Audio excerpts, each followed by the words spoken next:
Om Tat Sat. My humble prostrations to the all-pervading Brahman or God, to my worshipful Guruji, Swami Jyotirmayananji Maharaj, to all the sages and saints of this world, and to each of you divine soul watching today's satsang. Today we will be covering Sutra number 33 from the Vibhutipad of the Raja Yoga Sutras of Patanjali Maharaj. Commentaries by my worshipful Guruji, Swami Jyotirmayananda ji, and narrated by myself, Swami Nikhilananda.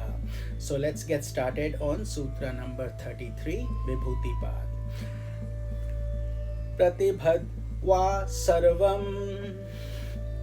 Again the sutra is Pratibhadva sarvam. So this means all this is attained by intuitional light.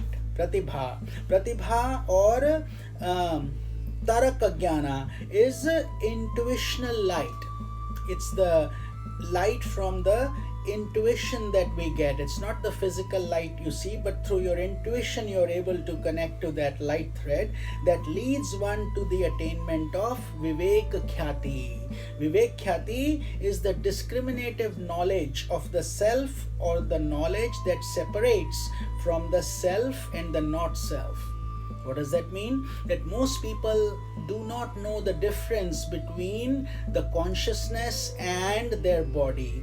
Whereas in the path of yoga, a yogi is able to distinguish each body part separately from the conscious to the unconscious. So for example, our body, mind, intellect, ego are all part of the not self. And your self is the Atma or Chitta, the one that is making us move, walk, talk, everything. And when that moves out of our body, we can't live anymore. And that is the part, that is the self. That is what this sutra is guiding us. So in the light of intuition is called pragya, intuitive light, and which does not come through just studies alone. It comes through your devotion, God's grace, purifying within, and all these things. So in the light of intuition, nothing is hidden or obscure.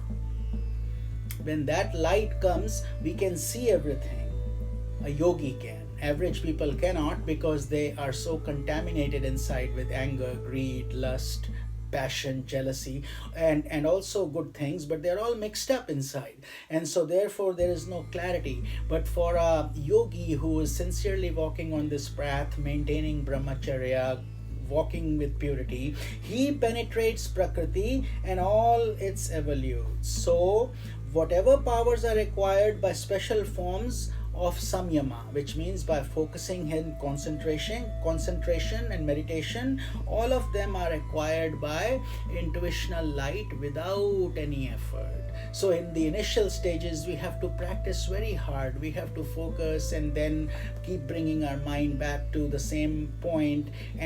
But for those who have been successful in passing that stage, and they have moved on to the advanced stages, and once they reach the stage of reaching the self, then they get all this intuitive light, has all the powers that they have acquired easily, because they have practiced through their initial stages. But then they don't need to practice so hard. It becomes second nature to them. But this light is called the light of intuition, and that is what is the difference between a realized person and a non-realized person. So when you see this light, and that light of the self gets established within yourself, that's when a person is said to be enlightened. So this was the meaning of this sutra, and we will be covering sutra number 34 tomorrow. This is Swami Nikhilananda. Om Tat Sat.